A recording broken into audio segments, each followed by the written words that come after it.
তহজিব তামাদ্দুনগুলোকে বিশাল বড় ষড়যন্ত্রের মাধ্যমে আস্তে আস্তে মুছে ফেলা হচ্ছে।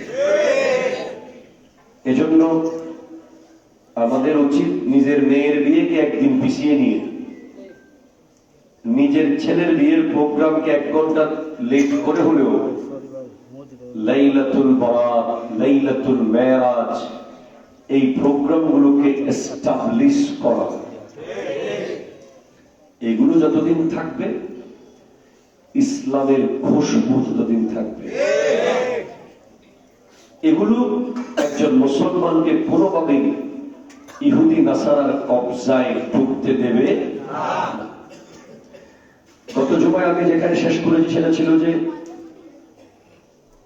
আমার নবী যখন এসে গেলেন মেরাজ থেকে, এখনো মেরাজের বিশাল পুরা অংশই রয়ে গেছে। এটা শুধু শেষের কথাটা আগে বলা, বিষয়টাকে একটু আকর্ষণীয় করার জন্য, যে তারা সিদ্দিক আকবরের কাছে গিয়ে নালিশ দিয়েছিল কাফেররা। সিদ্দিক আকবর কি বলেছেন, যদি উনি বলে তাহলে এই সময়ের ভিতরে একবার নয় কোটিবারও সম্ভব। আমি বিশ্বাস করি সিদ্দিক আকবর বলেছি। আমি গত সময় আপনাদেরকে তাসাউফের আলোকে বলেছিলাম আমার নবী হলেন পৃথিবীর জান। আমি বুঝিয়েছিলাম ঘড়ির মাধ্যমে, ব্যাটারি খোলার পর 100 বছর পর আবার ব্যাটারি লাগালে যেই টাইম থাকে ঠিক 100 বছর পর আবার ওখানেই ঘড়ি থাকবে। সেভাবে আমার নবী ঘড়ির জান হলো তার ব্যাটারি, পৃথিবীর জান হলো আমার নবী। পৃথিবীর জান যখন চলে গেছে পৃথিবী থেকে উপরে, সেখানেই পৃথিবী থেমে গেছে। আবার যখন মেরাজ শেষ করে জান ফেরত এসেছে, সেখান থেকে আবার পৃথিবী চলা শুরু করেছে। এজন্য উজুর পানি গড়াচ্ছিল। নবীজি যে বিছানা থেকে উঠে গেছেন, বিছানা এখনো গরম, এমনি বসলে একটু উষ্ণ হয় না, এবং দরজার ছিটকিনি নড়ছে। It's very important now for our all kinds of students of universities and college and science. এখন যেটা গুরুত্বপূর্ণ সেটা হলো বিজ্ঞান এই মেরাজের ব্যাপারে 4টি বিষয়কে আপত্তি করে। বিজ্ঞান বলতে চায় যে গ্রেভিটেশনাল ফোর্স বা মধ্যাকর্ষণ শক্তি ভেদ করে কোন ব্যক্তির পক্ষে উপরে ওঠা সম্ভব নয়। 1 নম্বর আপত্তি, মধ্যাকর্ষণ শক্তিকে ভেদ করে উপরের দিকে কোন ব্যক্তির পক্ষে যাওয়া সম্ভব। মারহাবা, মাশাআল্লাহ, মাশাআল্লাহ। স্যার সাথে মেম্বার আপনি বসে যান।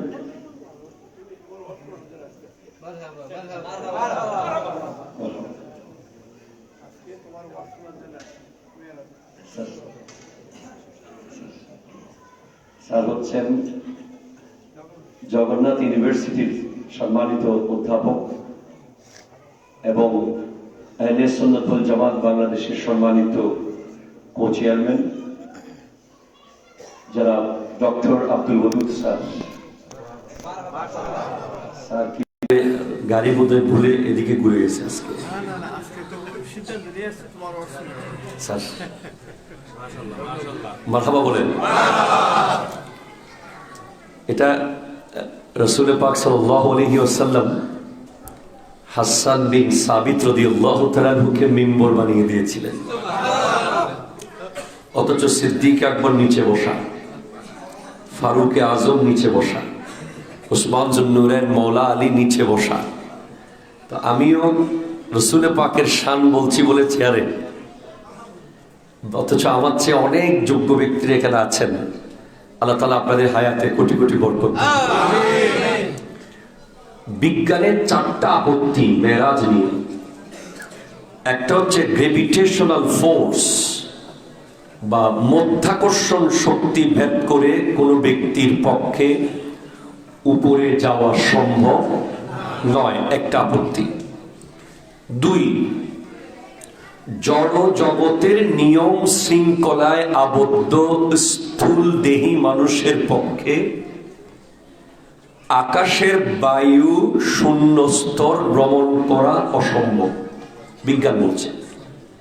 কেননা মধ্যাকর্ষণ শক্তি স্থূল দেহ সম্পূর্ণ বস্তুকে নিচের দিকে আকর্ষণ করে থাকে। আমাদের দেহ কি স্থূল দেহ। আর একটা হলো 3 নম্বর আপত্তি হলো বায়ু স্তর পার হওয়ার পর অক্সিজেন থাকে না, আর অক্সিজেন ব্যতীত মানুষের পক্ষে বেঁচে থাকা সম্ভব নয়। সুতরাং কোনো মানুষের দ্বারা মেরাজ সংগঠিত হওয়া অসম্ভব, এটা বিজ্ঞানের দাবি। এরপর মাত্র অল্প সময়ে 4 নম্বর যেটা আপত্তি, মাত্র অল্প সময়ের মধ্যে এত দীর্ঘ ভ্রমণ কোনোভাবেই সম্ভব নয়, মেরাজ নচেত কল্পনা বা কিছু নয়। এই 4টা বিষয় বিজ্ঞানের পক্ষ থেকে আপত্তি আসতে পারে বা এসেছে। আমি গত জুমায় বলেছি যে আপনি যদি সুবহান শব্দ বুঝেন, সুবহান শব্দের ভিতরেই লিপিবদ্ধ আছে, বোঝার সুযোগ আছে যে যিনি সুবহান উনি যদি 1000 কোটি মানুষের আঙ্গুলের মাথাকে 1000 কোটি ডিজাইন দিতে পারে। একটু জোরে বলেন। এই পৃথিবীর 1000 কোটি মানুষ যদি ধরেন এখন আছে বা কয়েকদিনের মধ্যে হবে, প্রত্যেকের ফিঙ্গার প্রিন্ট ডিফারেন্ট। আল্লাহ বলছেন আয়াহসাবুল ইনসানু আল্লান নাজমা ইজামা, মানুষ কি মনে করে আমি তাদের অস্থিসমূহকে আবার এক করতে পারবো না? বালা কাদিরিন আলা আন নুসাউইয়া বানানা, বরং আমি তাদের আঙ্গুলের মাথা ফিঙ্গার প্রিন্ট পর্যন্ত আগের মতো করে ফেলবো। একটা মানুষ যদি টোটাল মাটির সাথে মিশে যায়, বালু বালু হয়ে যায় কবরে, সেখান থেকেও আল্লাহ হুবহু বিচার দিবসের মাঠে তাকে আগের মতো রেডি করে তুলে নিয়ে আসবে। এই ক্ষমতা আছে কার? আল্লাহ। আচ্ছা, আমরা বৈজ্ঞানিক বিষয়গুলো বিজ্ঞান দিয়েই আমরা জবাব দেব। প্রথম যেটা, গ্রেভিটেশনাল ফোর্স, মধ্যাকর্ষণ শক্তি ভেদ করে কোনো ব্যক্তির পক্ষে উপরে ওঠা সম্ভব না, বিজ্ঞান বলছে। এটার জবাব হলো বায়ুমণ্ডলের নির্দিষ্ট স্তর পর্যন্ত মধ্যাকর্ষণ শক্তি কাজ করে। এক, বায়ুমণ্ডলের নির্দিষ্ট স্থান পর্যন্ত মধ্যাকর্ষণ শক্তি কাজ করে। গতি বিজ্ঞান ডাইনামিক্স এর তত্ত্ব অনুসারে a bullet fired from the earth's surface with a speed of 6.90 miles a second or more will be fly into space। বলছে এটা আছে দ্য ইউনিভার্স অ্যারাউন্ড ইউএস, এই বইয়ে আছে। অর্থাৎ পৃথিবী হতে যদি একটি বুলেটের যদি প্রতি সেকেন্ডে 6.90 অর্থাৎ প্রায় 7 মাইল বেগে উপরের দিকে নিক্ষেপ করা হয়, একটা বুলেটকে 7 মাইল স্পিডে, মাত্র কয় মাইল? 7 মাইল স্পিডে যদি একটা বুলেট যায়, এই বুলেট মধ্যাকর্ষণ শক্তিকে ছিন্ন করতে সক্ষম। কে বলতেছে এটা? বিজ্ঞান। মাত্র 7 মাইল স্পিডে যদি একটা বুলেট যায়, এটা মধ্যাকর্ষণ শক্তিকে ছিন্ন করতে সক্ষম। তাহলে আমরা কি বুঝলাম? যদি সেটা ছিন্ন করতে পারে, তাহলে বিজ্ঞানের পরিভাষায় এটাকে বলা হয় এসকেপ ভেলোসিটি, মুক্ত গতি বলে। আর যদি এখানে বুলেটের গতি সেকেন্ডে কমপক্ষে 1,86,000 মাইল হয়, একটু জোরে বলেন সুবহানাল্লাহ। মাত্র 7 মাইল স্পিডে যদি যায় সেটা মধ্যাকর্ষণ শক্তি চিনতে পারে, এটা বলতেছে বিজ্ঞান। এখন বুলেট যদি 1,86,000 মাইল স্পিডে যায়, সুবহানাল্লাহ বলে না, সেকেন্ডে, প্রতি সেকেন্ডে 7 মাইল স্পিডে গেলে, ঘন্টায় না, সেকেন্ডে 7 মাইল স্পিডে গেলে মধ্যাকর্ষণ শক্তি ছেদ করতে পারবে যদি 1 সেকেন্ডে 7 মাইল স্পিডে বুলেটটা যায়।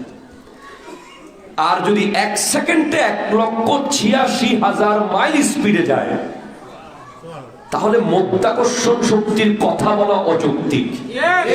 ঠিক কিনা জোরে বলে? এটা প্রসঙ্গই আসবে না এখানে। প্রতি সেকেন্ডে 7 মাইল গেলে মধ্যাকর্ষণ শক্তি ছিঁড়ে ফেলবে বুলেট।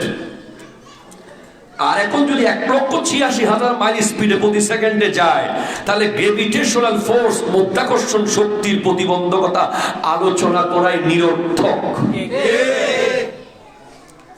এবার রাসূল সাল্লাল্লাহু আলাইহি ওয়াসাল্লাম গিয়েছেন বোরাকে। Please concentrate your mind. বোরাক শব্দটি বরকুন থেকে, বরকুন শব্দের অর্থ বিদ্যুৎ।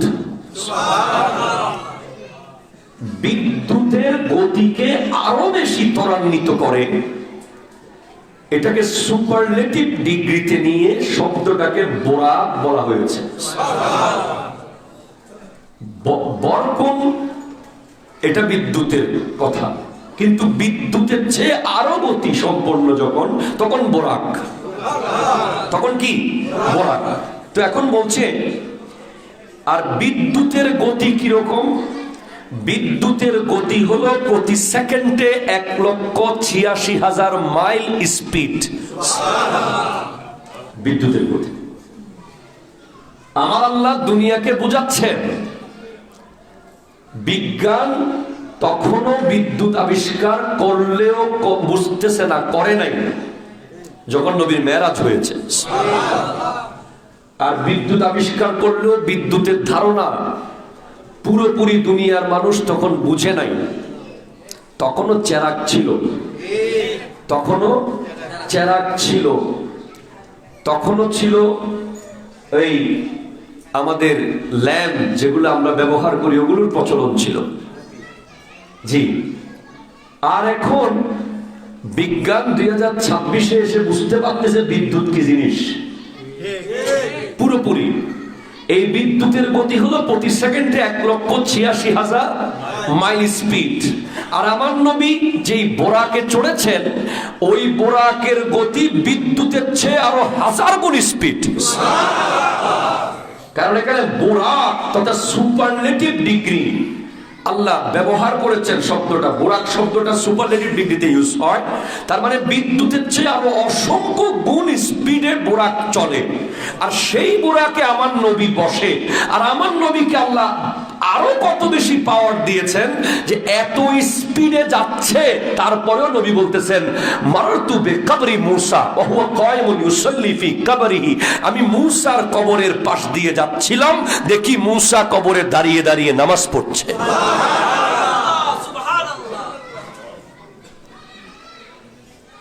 আপনি আর আমি যদি একটা R15 মোটরসাইকেল চালাই 150 স্পিডে, রাস্তার দুই পাশে কে দাঁড়িয়ে আছে? সুযোগ নাই, সময় না, সুযোগ নাই। চোখ ফিরাইলে বাইক বিলে। আর যদি সেটা হয় রোলস রয়েলসের কোনো গাড়ি হয়, দুবাইয়ের রোডে কিংবা সৌদি আরবের হাইওয়েতে চলতেছে 2 থেকে 250 মাইল স্পিডে, তখন খুব কঠিন বুঝতে পারা আশেপাশে কে আছে। তাও ঘন্টায়, সেকেন্ডে না। আর আমার নবী বিজ্ঞান অনুযায়ী বললে সেকেন্ডে 1,86,000 মাইল স্পিডে চলতেছেন, তারও বেশি স্পিডে। এবার আমার নবীর নবুয়তের নজরের পাওয়ার কত! কাফেরদের, মক্কার কাফেরদের কাফেলা কোনটা কোন কোন জায়গায় আছে আমার নবী সব দেখতে দেখতে যাচ্ছেন। এরপরে গত জুমায় আমি বলেছিলাম যে সিদ্দিক আকবরকে জিজ্ঞেস করেছে কাফেররা, তসদিক করেছে।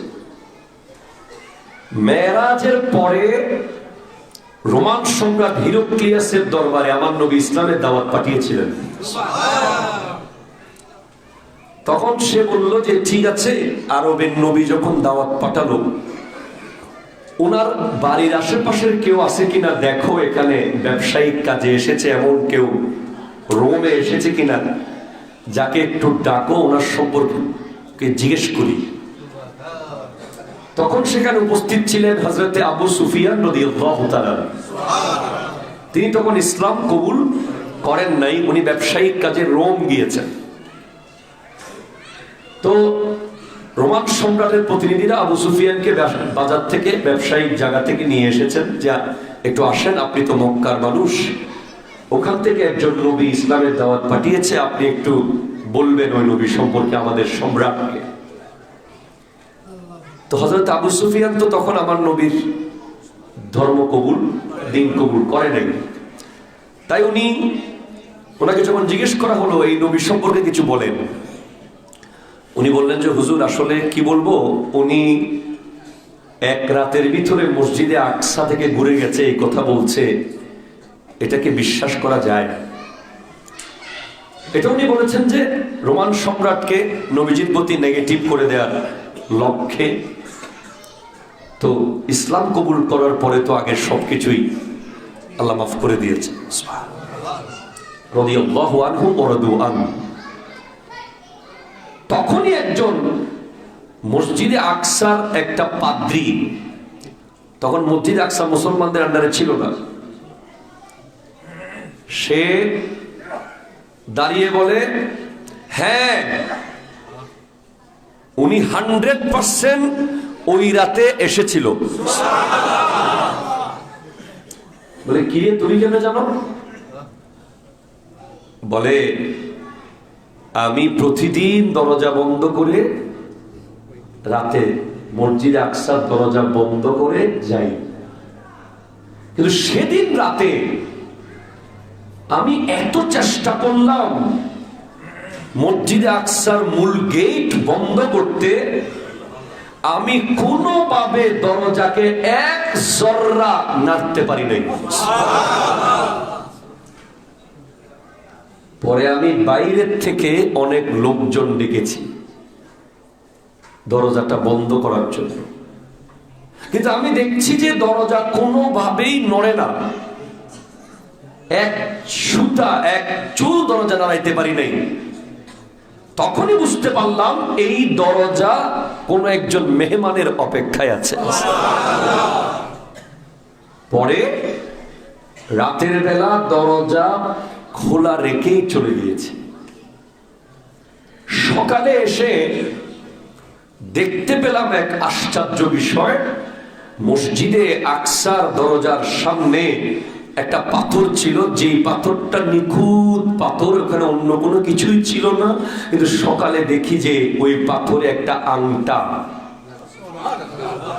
যেন কোনো পশুর রশি বাঁধা হয়েছে। এবং সকালবেলা দরজা দেখতেছি ইজিলি খুলতেছে আর বাঁধতেছে। তখনই বুঝে গেলাম ওই রাতে নবী মেরাজে এসেছেন এবং ওই আংটার মধ্যে বোরাকের রশি বেঁধেছেন। তখন রোমান সম্রাট আশ্চর্য হয়ে গেল। এটা অবাক হওয়ার বিষয়। এবার আপনি অবাক হবেন, আমি গত জুমায় এটা বলেছি কিনা মনে পড়ছে না, মেরাজে যে আমার নবী আসবেন কোন পোস্টার হয়েছে? Banner, publicity, Facebook, WhatsApp, Messenger নাই। আমার দেশের একদল লোক বলে নবী ইলমে গায়েব জানে না, অথচ আল্লাহ বলেন ওয়ামা হুয়া আলাল গায়বি বিদনীন, আল্লাহ গায়েবের খবর দেওয়ার ব্যাপারে কৃপণ নন। একটু জোরে বলেন। নবী যদি ইলমে গায়েব না জানতো তাহলে আমরা জান্নাত 8টা কেমনে জানলাম? দুজক যে 7টা, হাসরের মাঠের প্রশ্ন কি, কবরের প্রশ্ন কি, এগুলোর কথা রাখলাম। একটা হাদিস আমি আপনাদেরকে সব সময় শোনানোর চেষ্টা করি ইলমে গায়েবের বিষয়টা তরতাজা রাখার জন্য।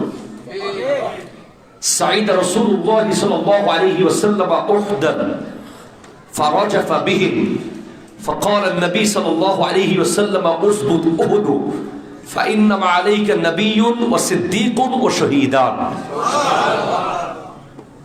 নবীজি একদিন উহুদ পাহাড়ে উঠেছেন। নবীজি ওঠার সাথে সাথে উহুদ পাহাড় নবীজির আগমনের খুশিতে নাচা শুরু করেছে। 6 কিলোমিটার উহুদ পাহাড়টা।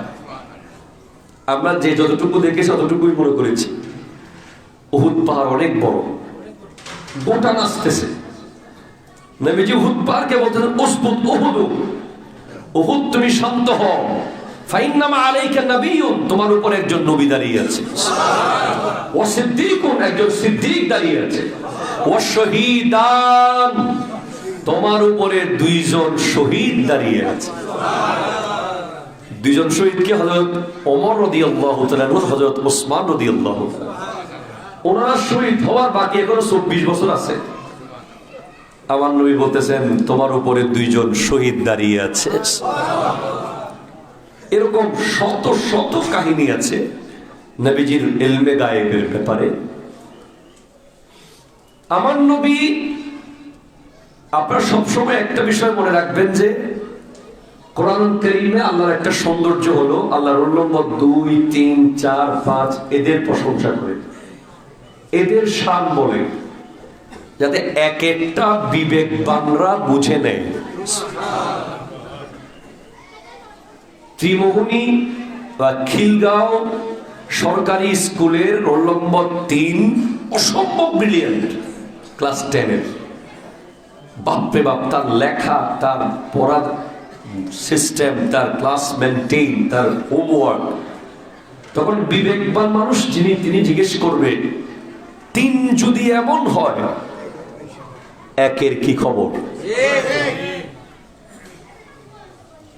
অন্য সব নবীরা, কেউ আমার নবীর 2000 বছর আগে দুনিয়া থেকে পর্দা করেছেন, আমার নবী আসা, কিন্তু আমার বয়সের দিক থেকে আমার নবী সবার মুরব্বী। হুয়াল আউয়ালু ওয়াল আখিরু ওয়াল যাহিরু ওয়াল বাতিন।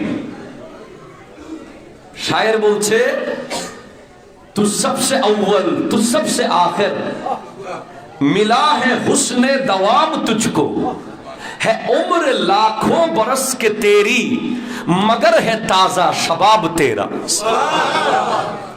আপনার বয়স যদিও লক্ষ লক্ষ বছর হয়েছে, কিন্তু আপনার যৌবন বরাবর রয়ে গেছে। আমার নবীর আগে দুনিয়া থেকে চলে গেছেন অনেক নবীরা, তারা সবাই আমার নবী মসজিদে আকসায় আসার আগে সকল নবী আপন আপন কবর থেকে উঠে মসজিদে আকসার জায়নামাজে নামাজের মুসল্লায় হাজির। এটা কোন এলম? আজকে যে নবী আসবে ওনারা যে জানেন এটা কোন এলম? ইলমে গায়েব বলেন, আরো জোরে বলেন না, এটাই তো ইলমে গায়েব। তো অন্য সব নবীদের যদি এই খবর থাকে মেরাজের ডেট, টাইম, সময়, আমার নবী ইলমে গায়েব জানে না। এবার আসেন, আমাদের দেশে এখনো পর্যন্ত অনেক মানুষ এটাকে নিয়ে, অনেক স্কলাররা বলতে চায় যে নবী কিভাবে জিন্দা কবরে, কোন স্টাইলে জিন্দা, কেমন জিন্দা, মানে সশরীরে জিন্দা, ওখানে যে আল্লাহ খাবার দেয়, ওখানে যে নবীরা নামাজ পড়ে, এটাকে সহিহ হাদিসে থাকার পরেও আমাদের দেশে একদল মানুষের মানতেই হবে যে না, উনি মারা গেছে? আরে বোকা, তোমরা লেখাপড়া করো। আমাদেরও মৃত্যু আছে, নবীজিরও মৃত্যু আছে। ইন্নাকা মাইয়াতুন ওয়া ইন্নাহুম মাইয়াতুন। তার মধ্যে পার্থক্য হলো নবীর মৃত্যু হলো কবর পর্যন্ত, নবীদের মৃত্যু কি পর্যন্ত? কবর পর্যন্ত মৃত্যু। আর মানুষের, আমাদের উম্মতের মৃত্যু হাসর পর্যন্ত। নবীগণ রওজার মধ্যে জিন্দা, তার জ্বলন্ত প্রমাণ হলো মেরাজ। এজন্য আমার ভাইজানরা মসজিদে আকসা পর্যন্ত যাইতে চায়, আবার ফেরত আসে। মসজিদে আকসা ঢুকে গেলে তো নবীগণ জিন্দা মানতে হবে। জিন্দা ছাড়া মরা কি নামাজ পড়তে পারে? লাশে কি নামাজ পড়বে? তাহলে সমস্ত নবীরা রওজার ভিতরে জিন্দা।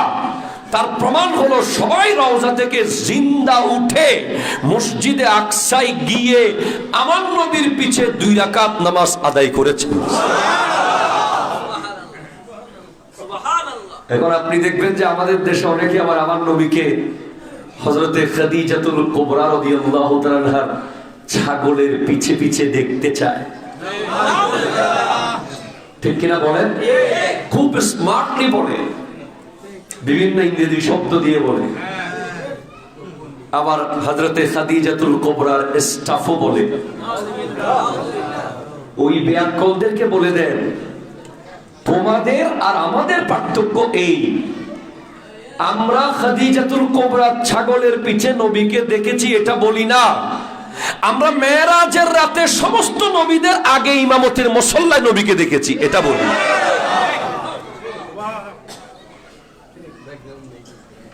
তোমরা খাদিজাতুল কুবরা রাদিয়াল্লাহু তাআলা স্টাফ বলো নবীজিকে, আর আমরা বলি যে মেরাজের রাতে আমার নবী জিবরিলের আগে আগে। এই হলো আশিক আর ফাজের। ঠিক কিনা বলেন?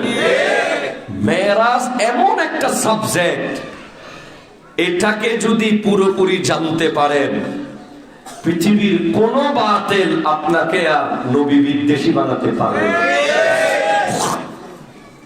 আমি বিজ্ঞানের বাকি 3টা যে থিওরি, এগুলো মাগরিবের পরে ইনশাআল্লাহ বলবো, কারণ কাচ্চি বিরিয়ানি রেখে দিন যাতে খুশবুতে আবার চলে আসে। আল্লাহ কবুল করুক, আমিন জোরে বলেন। মাগরিবের পরে, মাগরিবের পরে না আলোচনা, নাকি এশার পরে? মাগরিবের পর, বুঝুন, মাগরিবের পর তো মাগরিব থেকে শুরু। আচ্ছা, আমি কখন মাইক ধরবো? আচ্ছা ঠিক আছে, আপনারা তো আসবেন পরিবেশ দেখে, সারও থাকবেন ইনশাআল্লাহ। তো তখন আমি বাকি 3টা বিজ্ঞানের থিওরি সমাধান দিয়ে দেব। এখন একটা ছোট্ট চুম্বকীয় অংশ আপনাদেরকে বলে দিই। এটা হলো গতকালও দেবিদ্বারের এক মাহফিলে, প্লিজ কনসেন্ট্রেট, ব্রাহ্মণবাড়িয়া দেবিদ্বারের এক মাহফিলে আমার আগে এক বক্তা ওয়াজ করলো। আমি বাসায় বসে বসে শুনতেছিলাম, পরে স্টেজ আসার পর আমার সামনে 10 মিনিট করলো, শুনলাম। উনি বলতে চাচ্ছে যে আমরা যতই গুনাহ করি, নবীর মহব্বত থাকলে নবী নিয়ে যাবে। আমরা যতই গুনাহ করি, নবীর মহব্বত থাকলে নবী আমাদেরকে পার করিয়ে নিয়ে যাবে। আমি এই জিনিসটা মানতে রাজি না। কিরকম আমি বলি, একটা গুনাহ হলো না জেনে করা, না বুঝে করা, এটা ভিন্ন বিষয়।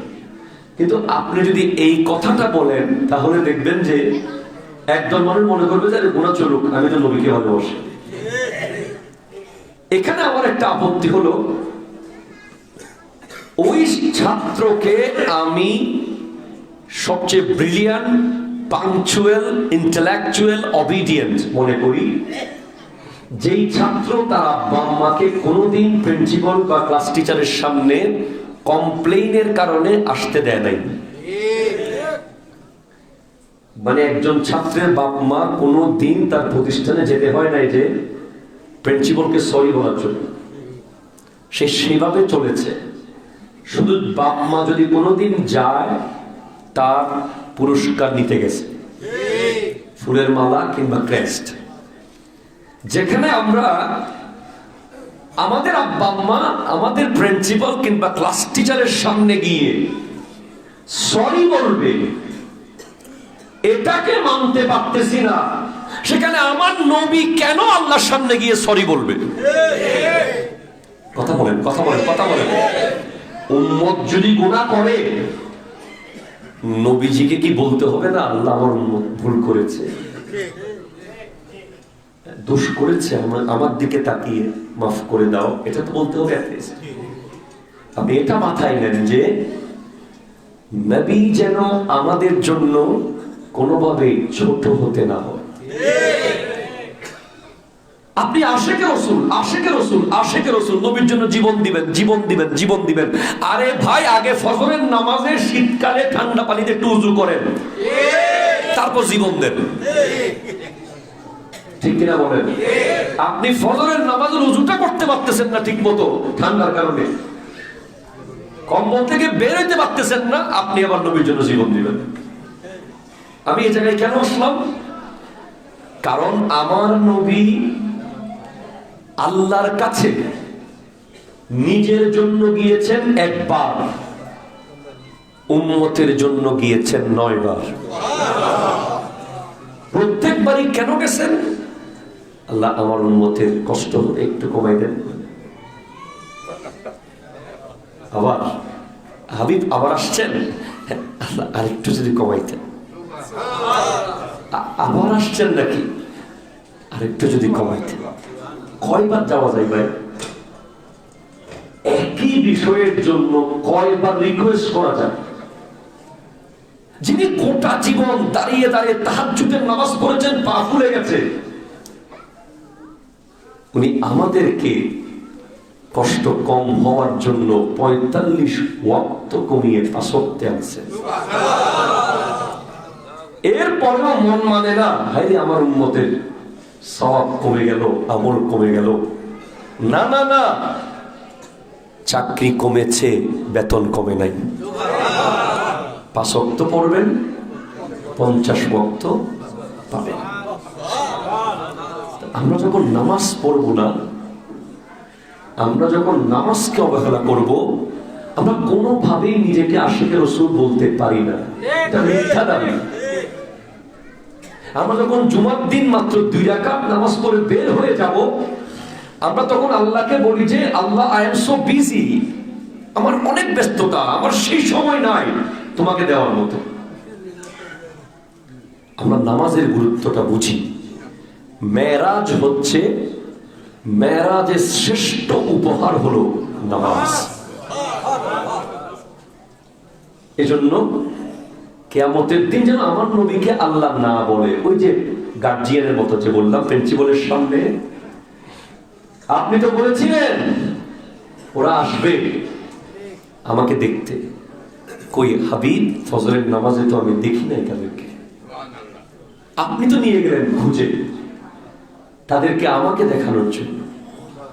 জোহরে তো তাদেরকে দেখি নাই, আসরে তো দেখি নাই, মাগরিবে দেখি নাই, এশাতে দেখি নাই।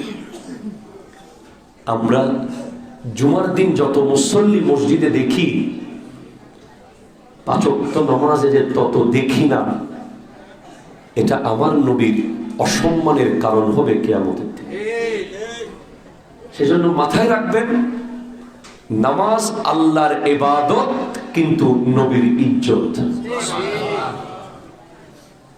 এই নামাজ আল্লাহর ইবাদত, নবীর ইজ্জত, এখান থেকে আলোচনার সামনে যাবে ইনশাআল্লাহ। আমাদের জুমানে রহমানী আহমদিয়া সুন্নিয়া ট্রাস্টের পক্ষ থেকে দাওয়াতুল খায়রের বিশাল একটা কর্মযজ্ঞ চলছে।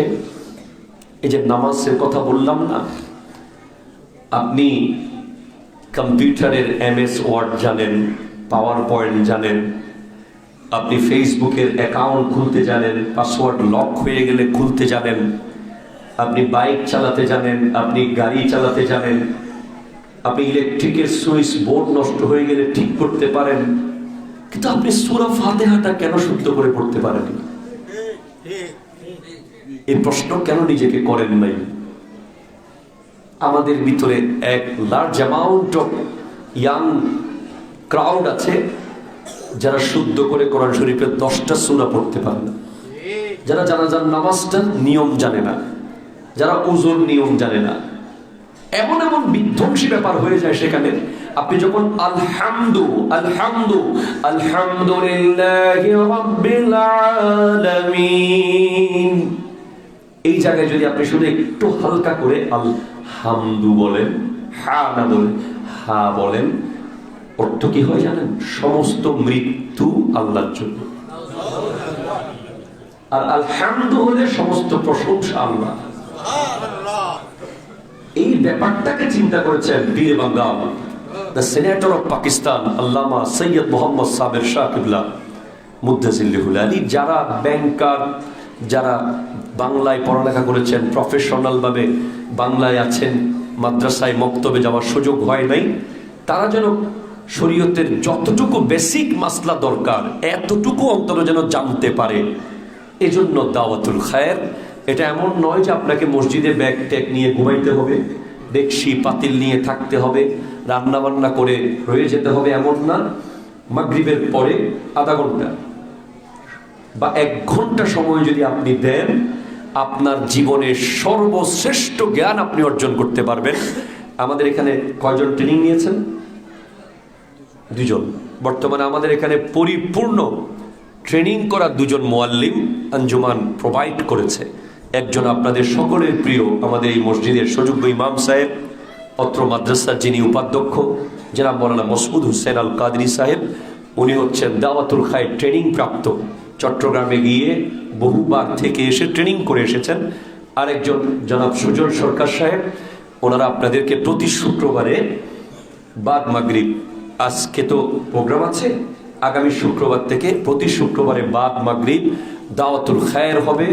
আমার নবী স্পষ্ট বলেছেন, আল্লাহ রাব্বুল আলামিন কোরআনে বলেছেন, কুনতুম খায়রা উম্মাতিন উখরিজাত লিন-নাস তা'মুরুনা বিল মারুফ ওয়া তানহাউনা আনিল মুনকার। তোমরা হলে শ্রেষ্ঠ উম্মত। পৃথিবীর অন্য কোন নবীর উম্মতকে আল্লাহ সরাসরি কোরআনে শ্রেষ্ঠ উম্মত বলেন নাই, একমাত্র আমাদেরকেই শ্রেষ্ঠ উম্মত বলেছেন।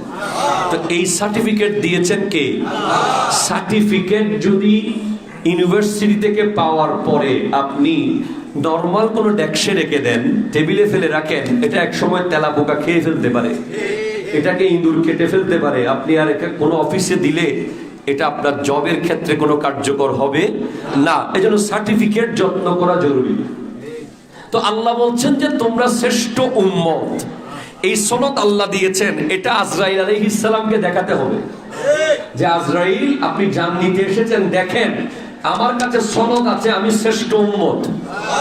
তো এই সনদ রাখার ডেস্কের নাম কি? কোন আলমারিতে রাখবেন?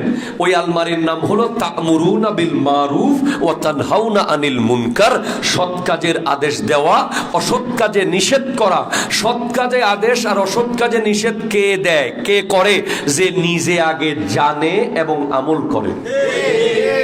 এজন্য দাওয়াতুল খায়ের ভেরি ইম্পর্টেন্ট টার্ম অফ দরবারে শিরকুল। আপনারা প্রত্যেকেই প্রতি শুক্রবারে মাগরিবের পরে এই মসজিদে জামাতে মাগরিব পড়বেন। এরপর 1 ঘন্টা একদিন বসে দেখেন, প্রথমে টেস্ট করে দেখেন, প্রথম আগামী শুক্রবারে বসে দেখেন। এরপরে যদি মনে হয় যে কোনো ফায়দা আছে, পরের শুক্রবার থেকে আসবেন। আজকে আমাদের মেরাজুন নবীর বিশাল প্রোগ্রাম রয়েছে। আমি অনেক মূল্যবান প্রোগ্রাম ক্যান্সেল করে, অনেক মূল্যবান, অলরেডি তারা এখানে আসতে চাচ্ছে, আমাকে পায়ে ধরে নিয়ে যাবে কুলে করে। এই পরিস্থিতি হয়ে গেছে চাঁদপুরের সাহেবে দাওয়া। এরকম মূল্যবান প্রোগ্রাম বাদ দিয়ে আমি রয়ে গেছি আমার মসজিদে মেরাজুন নবীর প্রোগ্রামকে সফল করার লক্ষ্যে। আপনারা কারা কারা আসবেন না একটু হাত তুলেন তো। আচ্ছা, আসবেন কারা কারা?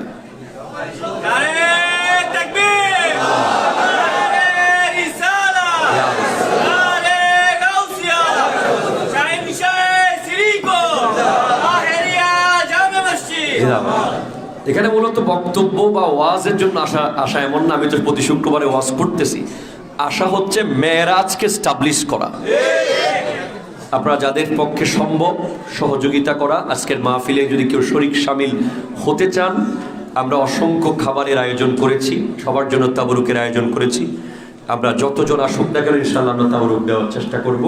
আপনারা বাইরে আমাদের রশিদ নিয়ে আমাদের কর্তৃপক্ষ আছে, আপনারা মেয়েরাজের এই মাহফিলে শরীক হতে পারবেন। আসসালামু আলাইকুম ওয়া রাহমাতুল্লাহি ওয়া বারাকাতুহু।